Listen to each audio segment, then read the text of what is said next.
The trade bell is caught up in catchphrases at the moment.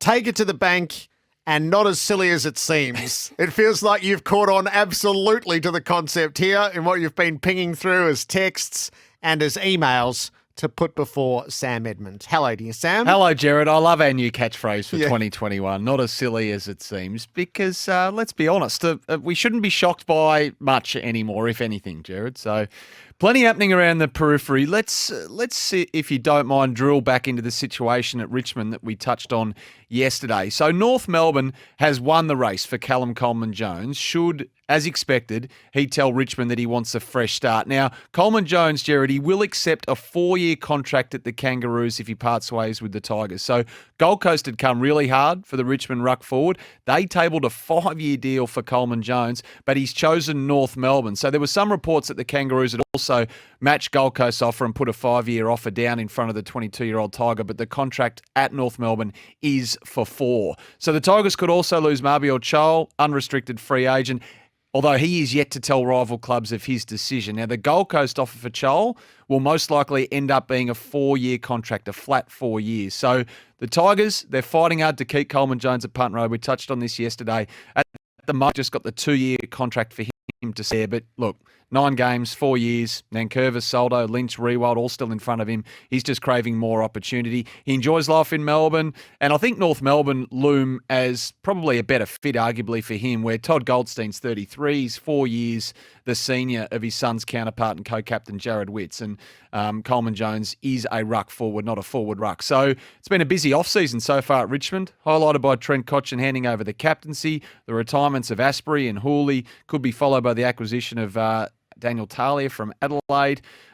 He will join potentially for no trade costs, given he's a delisted free agent as well. So could be a bit happening at the Tigers. Yes, they're on tenterhooks to find out how that lands by the look of the texts coming through. Well, and there is a not as silly as it seems attached to all this. I just want now. This is straight out of the not as silly as it seems category. Yeah. Rory Lobb, who created some headlines earlier on this year, he's got 2 years to go on a contract that's a pretty good one, worth around $700,000 a season at Fremantle. He's open to a move, albeit it's going to be difficult to engineer for all the current financial climate we've discussed in the trade space. But it's not as silly as it seems to imagine. And I know they don't have a lot of money there, Richmond, but if they were to somehow manufacture it, Jack Rewalt close to the end and the beginning, could they get Rory Lobb in? Should they lose Coleman-Jones, Chol, that sort of ability to reset on the run, if you like? Maybe not as silly as it seems. Not as silly as it seems. Nice. We'll see.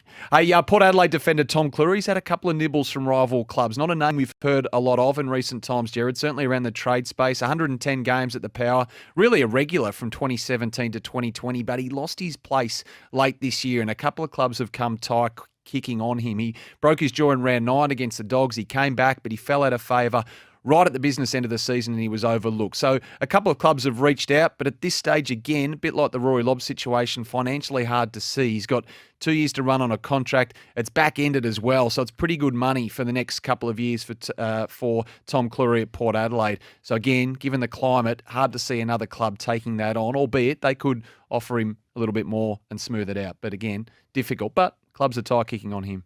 All right. Have you got anything else you'd like to lob before I put all of this before you? There is one, just probably not quite safe enough to go with yet. I probably shouldn't have said anything there, but you're on air until midday. Yes. I'm confident I can get an answer by then. So I love an emergency ringing of the trade bell. Come back if I can stand this one up, but I've got some homework to do. All right. So Essendon, on these texts, I would like you to help me out, sift through them. So we've got Sam Wiedemann trade to the Bombers, Dylan Stevens to the Bombers, Tex Walker to the Bombers next season.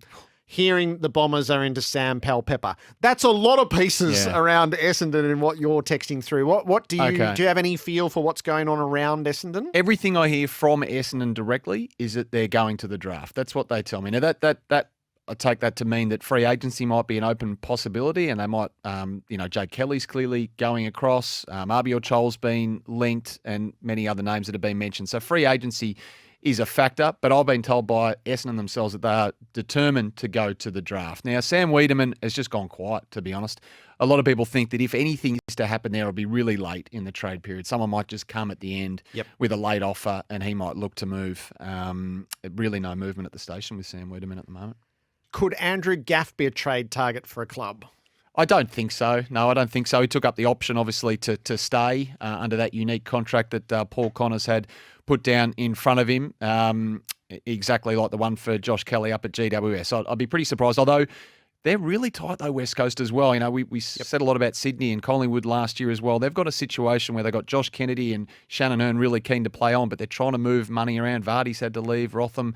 You know, they've got an issue there as well. Brand has been linked with a move to Geelong. John, it's not the first time that Pat Nash has been linked to Collingwood on our texts and our emails. Could you see that? Yeah, he has been linked there. I don't know. I don't have an answer to that question. Obviously, there's a relationship there with Fly, with the coach of the Collingwood Football Club as well. So I'll take that on board as homework. We might put some calls in for Paddy Nash. We linked Tom Mitchell to Port Adelaide through a couple of texts yesterday, and Ben in Adelaide is following up on that. I noticed that it was picked up in the Herald Sun today and explored. I guess it's a process of elimination, isn't it, for someone like Tom Mitchell? Who is going to come for him? What do clubs need? And Port Adelaide, we know what happened in the finals as well. We know the reliance on Ollie Wines. We know their weakness and the key trend in the games that they lose, and that is, I guess, strength and power at the coalface, exactly what Tom Mitchell offers. There's a number of clubs who were in the window who just aren't interested in Tom Mitchell, who would command certainly Port Adelaide's pick 16, but they're pretty keen on Jordan Dawson as well. So something's going to have to give there. They're certainly not going to be able to get both. No, you couldn't. It's very hard to come up with a scenario that Mitchell lands at Port Adelaide because Hawthorn would surely only be interested in picks and Port don't have them. No, well, it would be the first round at the centrepiece, which is, as I say, I think it's pick 16 at the moment, which will slip back a couple of picks to 18 or 19. So, and then whatever else they want to massage the deal with as well. So Hawthorn resetting, Tom Mitchell open to a move. We know that. So I guess the smoke is there. We just don't have any fire as yet. Sam Edmund with the trade bell, particularly on Tuesdays and Wednesdays. But frankly, now we ring it any time. There's something to update you on. Thanks for all your correspondence. It's such good fun what you send through. Imaginative minds, shall we say.